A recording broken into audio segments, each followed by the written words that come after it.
Hi everyone, how are you all? Hope you all are doing good and your preparation is also going good. So अभी मैंने एक previous video upload किया था जिसमें आई told you कि I am starting preparing for NEET 2025 और जैसा कि आपको बहुत पहले से पता, अगर आप मुझे देखते हो कि मैं बिल्कुल ज़ीरो पे हूँ और अगर आप न्यू सब्सक्राइबर हो तो आपको मेरे बारे में जानना है तो आप मेरी नीट फेलियर स्टोरी और आई क्विट नीट 2025 वाली वीडियो देखना। मैंने कुछ महीने पहले कुछ मेजर इशू की वजह से नीट 2025 को क्विट कर दिया था, लेकिन लास्ट वीडियो में मैंने आप सबको बताया कि मैं फिर से स्टार्ट कर रही हूँ क्योंकि क्विट करना इज़ नॉट द सोल्यूशन। हाँ, वहाँ पे क्या होता है कि अभी हमारे पास सिर्फ 75 डेज़ बचे हैं, तो बहुत सारे लोगों को, इनफैक्ट मुझे भी ये बहुत बड़ा सेल्फ डाउट हुआ था कि is it possible to crack NEET in just 75 days. और प्रॉपर 75 डेज़ भी अगर हम देखेंगे तो है, लेकिन नहीं काउंट करेंगे, 70 डेज़ ही करते हैं।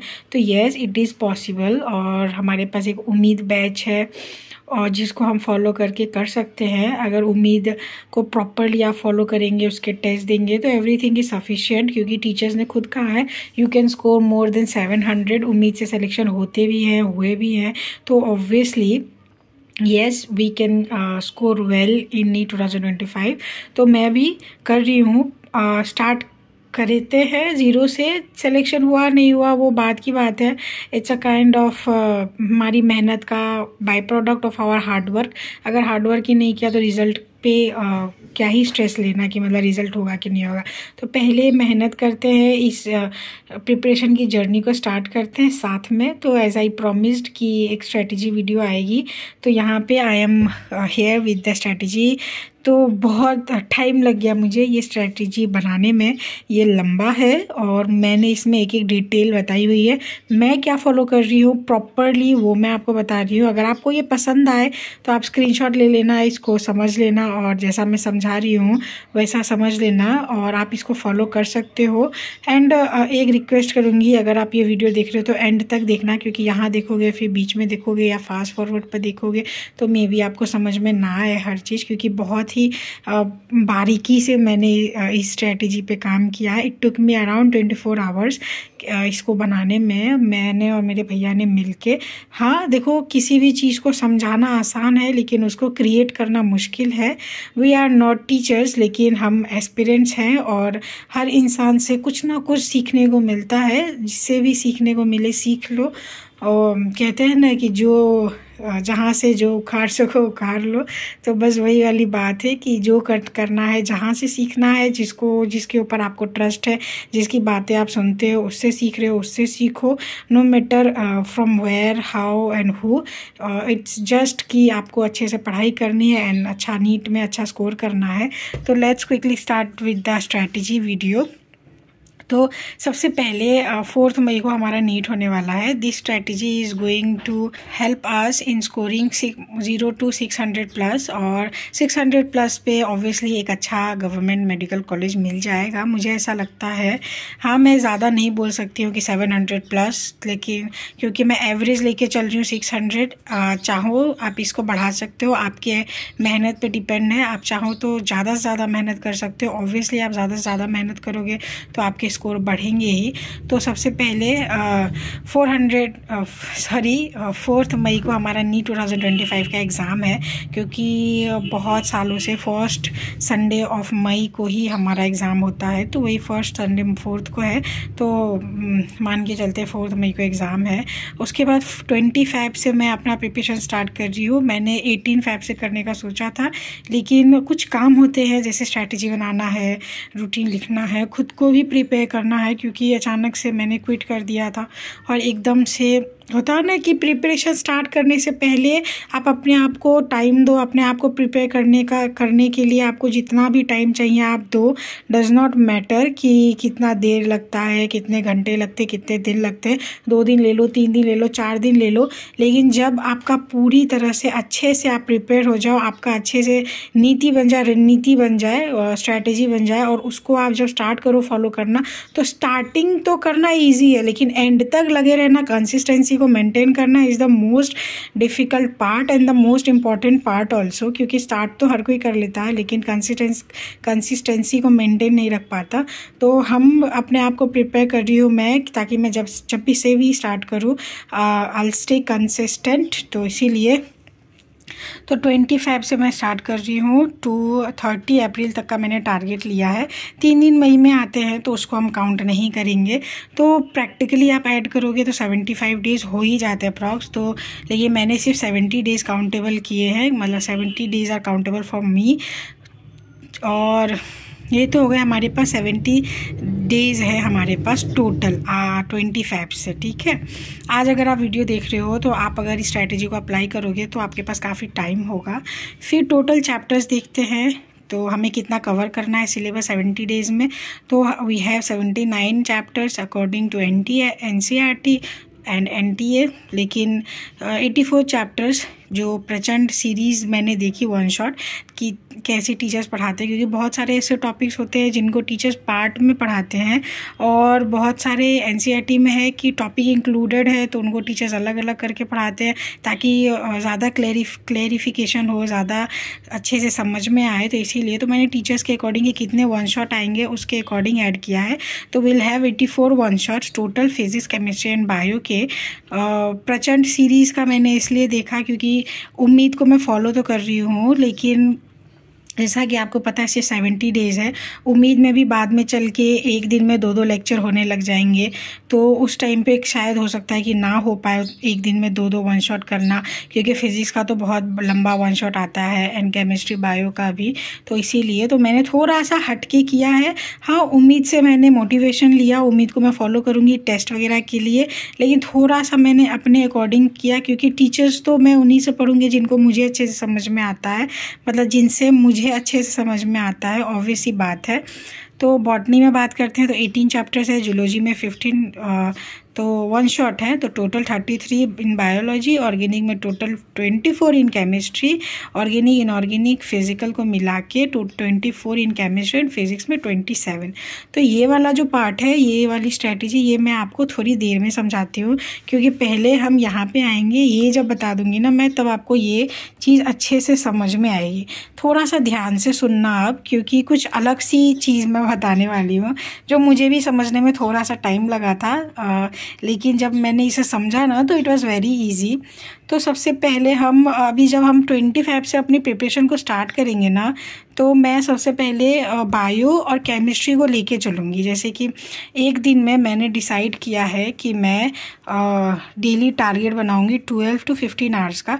मेरे साथ क्या होता है ना कि मुझे खाना बनाना होता है, थोड़ा मोड़ा घर को भी संभालना होता है, तो मैं सिर्फ 12 आवर्स का ही स्टडी कर पाऊँगी। लेकिन अगर आपके पास वो कंडीशन नहीं है तो आप अपने अकॉर्डिंग 15 आवर्स का भी स्टडी कर लेना। 12 आवर्स में मैंने लेक्चर को डिवाइड किया है 10 आवर्स में, और 2 आवर्स का revision plus NCERT reading daily. 10 hours का लेक्चर कैसे, तो 6 आवर्स मैंने दिए हैं बायोलॉजी को, क्योंकि बायोलॉजी में NCERT लाइन बाय लाइन, यकीन NCERT लाइन बाय लाइन जो है ना, फिजिक्स बॉटनी और जूलॉजी का विपिन सर का और गुरु माँ का मैं वो करूँगी। एक टीचर्स मतलब टीचर्स, मैं किन किन टीचर्स को फॉलो करने वाली हूँ उसका पर्टिकुलर एक वीडियो आएगा, आप वो देख लेना। तो इस वीडियो में सब कुछ बताने लगती तो बहुत लंबा हो जाता। रूटीन भी एक प्रॉपर आएगा, आप चाहो तो उस वैसा फॉलो कर सकते हो, और टीचर का भी। तो यहाँ पे हम बात कर रहे थे कि 10 आवर्स में देने वाली हूँ लेक्चर को, 2 आवर्स में देने वाली हूँ रिवीजन और NCERT को। 6 आवर्स, जिसे 10 आवर्स लेक्चर को है तो 6 आवर्स बायोलॉजी के लेक्चर, 4 आवर केमिस्ट्री का लेक्चर, ताकि मैं एक दिन में 2 लेक्चर कर सकूँ, 2 वन शॉट। ऑब्वियसली बात है कि एक दिन में एक वन शॉट करना प्रैक्टिकली पॉसिबल है। जैसे बायो में 3 घंटे 4 घंटे 5 घंटे का वन शॉट होता है, तो हम अगर नोट्स बना के करेंगे तो थोड़ा सा तो टाइम एक्स्ट्रा लगेगा। 5 घंटे का है तो हो सकता है 7 घंटे लग जाए। तो इसीलिए मैंने सोचा ना कि एक दिन में 7 घंटे सिर्फ बायो पढ़ना थोड़ा सा बोरिंग हो जाता है, और एक दिन में मैं एक चैप्टर को देती हूँ तो भी मेरे पास सिर्फ 70 डेज़ होते हैं। टोटल चैप्टर मेरे पास 84 है, वैसे देखा जाए तो 79 है, तो भी प्रैक्टिकली नॉट पॉसिबल। तो हमें थोड़ा सा एक्स्ट्रा एफर्ट लगा के पढ़ाई करनी पड़ेगी। उससे क्या होगा कि जैसे सुबह मैं उठी, मैंने 6 घंटे बायो पढ़ लिए, तो 6 घंटे में मेरे जितना भी मैंने किया, मान लो कि 5 घंटे का वन शॉट है तो 6 आवर्स में मैंने 4 घंटे किए, बचे कितने, 1 घंटा बचा। तो मैं कल के जो मेरे 6 घंटे का वन शॉट का टाइम होगा लेक्चर का, उसमें मैं ऐड कर लूँगी। तो इससे साइड बाय साइड जो 4 घंटे मैंने दिए केमिस्ट्री को, तो केमिस्ट्री का भी तो एक वन शॉट होता है, 5 घंटे, 6 घंटे, 4 घंटे का भी होता है। तो वो जो मैंने आज कर लिया, तो 2 दिन मिला के मैंने, जैसे आज का पूरा 1 दिन और कल का हो सकता है कि मेरे आधा दिन में मेरा 2 चैप्टर आराम से कंप्लीट हो जाए। अगर मैं देखूंगी तो 5 घंटे का वन शॉट आप 1 दिन में कर सकते हो। मैं बोल सकती हूँ कि 5 घंटे का वन शॉट आप नहीं करोगे तो क्या कर लोगे, लेकिन देखो प्रैक्टिकली बात कर रहे हैं हम, एकदम प्रैक्टिकल ग्राउंड लेवल पे जाके, कि 5 घंटे का वन शॉट को करने में मुझे तो 6 से 7 घंटे लग जाएंगे, क्योंकि लिख के पढ़ना इज़ इम्पॉर्टेंट, क्योंकि मैम जो पढ़ा रही हैं उसे जब आप लिखोगे तो ज़्यादा अच्छे से आपको याद आएगा। अब मान लो कि कोई है कि NCERT से ही मैं पढ़ रही हूँ, तो हो सकता है कि वो 5 घंटे का वन शॉट 5 घंटे में कर ले, लेकिन मुझसे तो नहीं होगा। तो मैंने अपने अकॉर्डिंग सोचा है कि पूरे दिन ही सिर्फ बायो पढ़ना, पूरे दिन ही सिर्फ फिज़िक्स पढ़ना, वो भी प्रैक्टिकली पॉसिबल नहीं है मेरे लिए। फिर उम्मीद में क्या होगा कि शाम में लेक्चर आएगा और वो रात तक चलता है, तो वो भी मेरे लिए पॉसिबल, क्योंकि मतलब मैं अर्ली बर्ड हूँ, मैं रात में ज़्यादा देर जग के पढ़ाई नहीं कर सकती हूँ। मेरा कंसंट्रेशन लेवल 9 बजे 10 बजे के बाद ख़त्म हो जाता है, मुझे नींद आने लग जाती है। तो इसीलिए तो देखो आपके अकॉर्डिंग है, आप इसे चाहो तो रात में भी कर लो, दिन में भी कर लो। मैंने एक सिर्फ और सिर्फ होता है ना, एक फ्रेम आउटर लाइनिंग बनाई है कि मैं ऐसे कर रही हूँ। तो अभी तक मैंने आपको बताया कि मैं डेली टारगेट्स बनाऊँगी 12 आवर्स का, जिसमें 10 आवर्स का लेक्चर रहेगा, 6 आवर्स रहेंगे बायोलॉजी के लिए, 4 आवर्स रहेंगे केमिस्ट्री के लिए। फिर उसके बाद 1 आवर रहेगा NCERT रीडिंग मॉर्निंग में, और 1 आवर रहेगा रिवीजन के लिए, ये भी मॉर्निंग में, क्योंकि सुबह याद करने की चीज़ें बहुत अच्छी रहेंगी। ऑब्वियसली बात है कि हमारे पास बायोलॉजी के ज़्यादा लेक्चर्स अब यहाँ पे आते हैं, ठीक है। हम बायोलॉजी में NCERT का सीरीज़ फॉलो करेंगे, जैसे लिविंग वर्ल्ड से स्टार्ट हो, 11th का चैप्टर से स्टार्ट करेंगे, 12th के कंप्लीट मतलब 11th का लिविंग वर्ल्ड से स्टार्ट करेंगे ह्यूमन फिजियो तक। उसमें क्या होगा, बॉटनी भी आ गया, जूलॉजी भी आ गया, बॉटनी भी आ गया, जूलॉजी भी आ गया। फिर उसके बाद 12th का NCERT खोलेंगे, वहाँ से स्टार्ट करेंगे। तो ऐसे करके मतलब ह्यूमन रिप्रोडक्शन से एंड तक जाएंगे, इकोलॉजी तक। तो ऐसे बॉटनी जूलॉजी ऐसे आ गया। और आप चाहो तो आप मैम का ले लो, मैम का डायरेक्ट वन शॉट कर लो, कि मतलब गुरु माँ का है तो कंप्लीट जूलॉजी का एक बार कर लो, कंप्लीट बॉटनी का ऐसे कर लो। लेकिन मैं NCERT सीरीज़ को फॉलो करूँगी, और साइड बाय साइड केमिस्ट्री में ऑर्गेनिक, इनऑर्गेनिक एंड फिजिकल में, ऑर्गेनिक में जो भी क्या हो गया मतलब मैं स्ट्रेटजी शेयर नहीं करूँ तो ऑर्गेनिक, इनऑर्गेनिक एंड फिजिकल में NCERT वाइज ही फॉलो करेंगे, कि NCERT में ऑर्गेनिक में जैसे जैसे चैप्टर्स है वैसे, और या तो जैसे सर ने वन शॉट में करा है वैसे। और यहाँ पे मैं ये भी बता देती हूँ कि मैं प्रॉपरली बायोलॉजी का क्या होगा ना, कि बायोलॉजी एंड केमिस्ट्री को जब मैं फॉलो करूँगी तो बायोलॉजी में 33 लेक्चर्स हैं एंड केमिस्ट्री में 27 लेक्चर्स हैं वन शॉट। तो टोटल मैंने कर लिया 50 डेज़ में मेरा कंप्लीट हो जाएगा। तो 33 लेक्चर्स तो मेरे कम डेज़ में हो जाएंगे, ज़्यादा से ज़्यादा मुझे लगेंगे तो 40 to 45 डेज़ लगेंगे बायोलॉजी के वन शॉट करने में, क्योंकि हो सकता है कि कोई वन शॉट ज़्यादा हो तो वो आज कंप्लीट 6 घंटे में कंप्लीट ना हो, तो कल का भी कुछ टाइम लग जाए। तो बायोलॉजी का तो 33 लेक्चर मुझे अप्रॉक्स 45 डेज़ लग जाएंगे। लेकिन केमिस्ट्री में जो 27 लेक्चर्स है वो तो ज़्यादा से ज़्यादा 35 डेज़ में हो जाएगा, बहुत हो गया तो 40 डेज़। तो जब केमिस्ट्री कंप्लीट हो जाएगी तब हम क्या करेंगे, तब हम फिज़िक्स को स्टार्ट करेंगे। एक साइड हम बायो कर रहे हैं, केमिस्ट्री पूरी कंप्लीट हो गई, तो दूसरे साइड पे फिज़िक्स ऐड कर दिया हमने। रिवीजन में तो डेली का हम बेसिस, डेली का डेली हम रिवीजन कर ही रहे हैं, जैसा मैंने आपको यहाँ पे बताया कि 10 आवर्स का लेक्चर एंड 1 आवर का NCERT रीडिंग, 1 आवर का रिवीजन। तो जो भी आज पूरे दिन कल पूरे दिन मैंने पढ़ा वो आज मैं रिवाइज कर लूँगी डेली का डेली।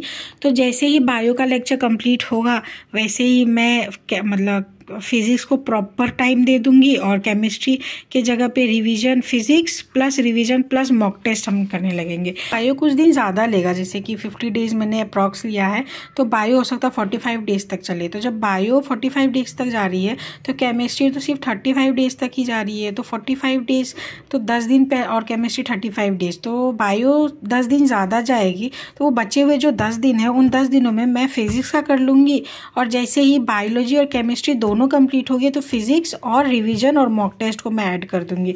तो फिज़िक्स में टोटल यहाँ से जो केमिस्ट्री का 10 दिन बचा, फिर यहाँ भी तो 5 दिन बचे, तो वैसे ही करके फिर कंप्लीट 20 डेज़ बचेंगे।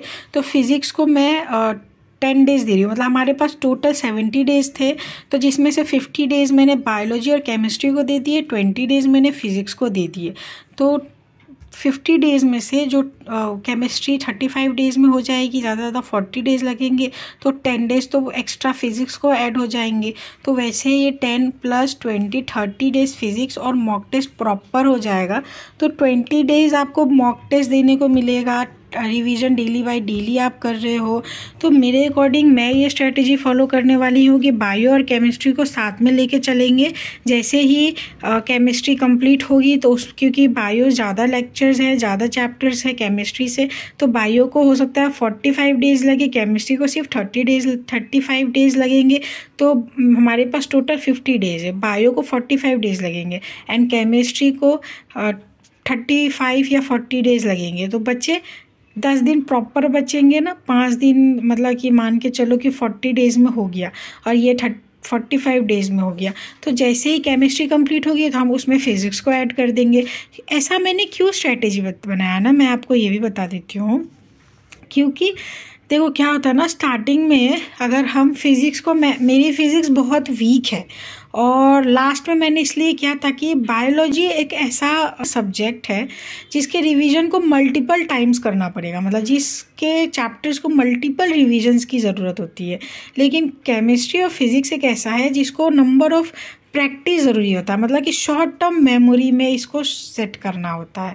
लेकिन बायो में मेरे अकॉर्डिंग लॉन्ग टर्म मेमोरी चाहिए, क्योंकि बहुत कुछ याद करने को होता है। तो अगर मैं अभी से बायोलॉजी स्टार्ट कर दूँगी तो मेरे पास प्रॉपरली अभी से मार्च और अप्रैल, मतलब कि 2 महीने रहेंगे। बायोलॉजी को कुछ ना कुछ डेली पढ़ूँगी, तो 2 महीने तक मैं बायो रिवाइज़ कर पाऊँगी। और फिज़िक्स को अगर मेरा बायो केमिस्ट्री कंप्लीट हो जाएगा अप्रॉक्स 25 मार्च तक में मेरा केमिस्ट्री कंप्लीट हो जाएगा।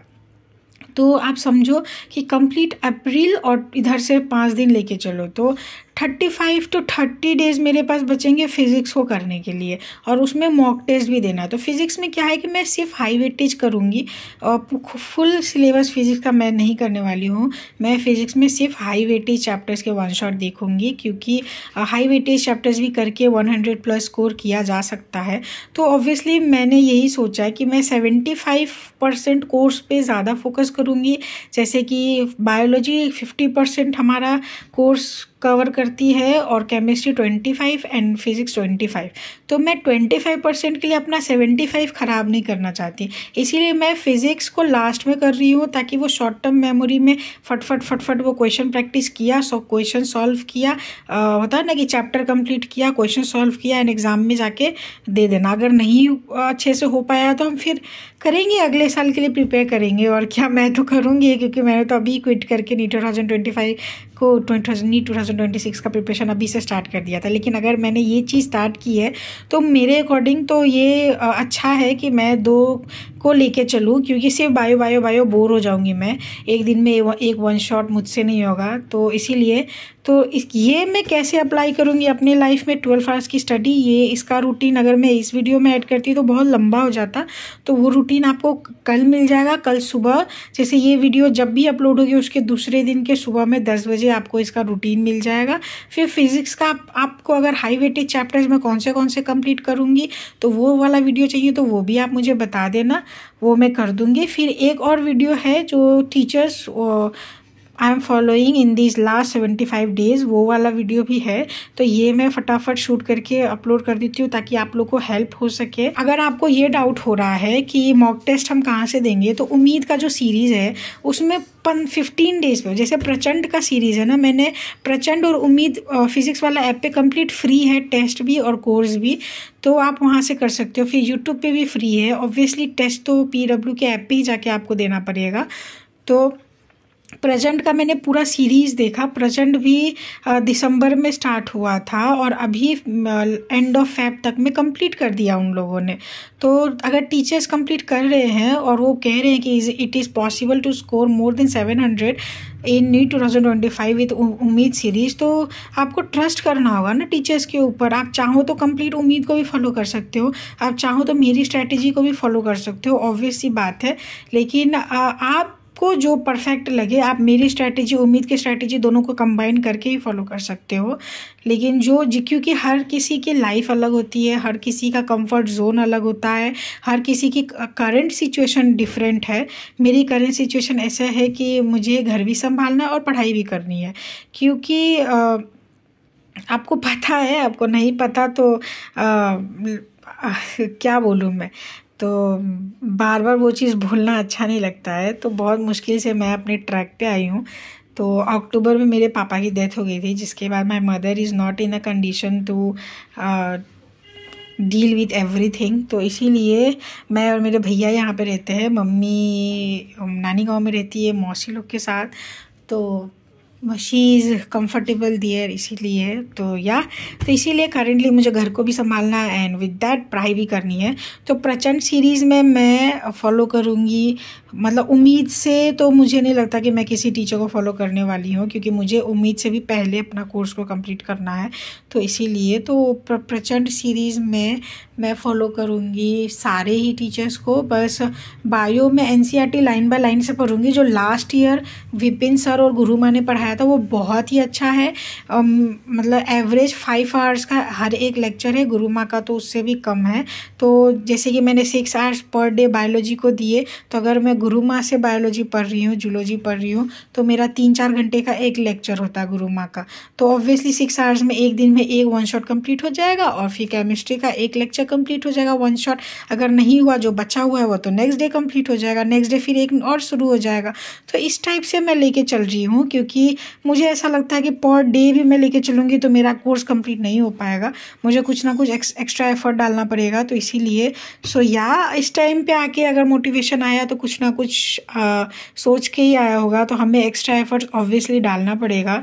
अगर जहाँ पे हम 10 घंटे पढ़ रहे थे वहाँ पे आपको 15-16 घंटे पढ़ने पड़ेंगे। नींद से कॉम्प्रोमाइज़ मत करना, 6-7 घंटे की नींद लेना, क्योंकि अभी से नींद से कॉम्प्रोमाइज़ कर दोगे ना तो एग्ज़ाम में जाके थोड़ा सा डिफ़िकल्ट हो जाएगा। जो भी आपने पढ़ा वो भूलने लगोगे, शॉर्ट टर्म मेमोरी हो जाएगी। क्योंकि नींद लेना बहुत ज़रूरी है। एक्स्ट्रा एफर्ट जितना आप लगा सको उतना लगाओ। कैसी लगी ये स्ट्रैटेजी कमेंट करके बताना है एंड मिलते हैं नेक्स्ट स्ट्रैटेजी वीडियो में। Bye everyone. मैं जल्दी से जल्दी कोशिश करूँगी इन सारी स्ट्रैटेजीज़ को अपलोड कर दूँ ताकि आप लोग को भी हेल्पफुल लगे, हेल्प मिले और आप भी अपनी स्ट्रैटेजी बनाओ और हम 20 फरवरी से साथ मिलकर प्रिपरेशन स्टार्ट करेंगे and will get into a medical college. देखो रिजल्ट का नहीं सोचेंगे, होगा तो बहुत अच्छा, क्योंकि हम पढ़ तो सिलेक्शन के लिए रहे हैं। कौन ऐसा नीट एस्पिरेंट होगा जो अभी इस टाइम पे 0 से स्टार्ट करके सिलेक्शन ना होने के बारे में सोचेगा। ऑब्वियसली बात है, हर किसी के अंदर एक ना एक उम्मीद होगी कि मेरा सिलेक्शन हो जाएगा, इसीलिए वो पढ़ाई पे ध्यान देगा एंड एक्स्ट्रा एफर्ट डाल के प्रोडक्टिवली कंसिस्टेंटली पढ़ाई करेगा। गाइस, स्टार्ट करना है साथ में और एंड तक भी साथ जाना है। Bye everyone. वीडियो थोड़ा सा लंबा हो रहा है। बाय, मिलते हैं कल के व्लॉग में। सी यू, बाय।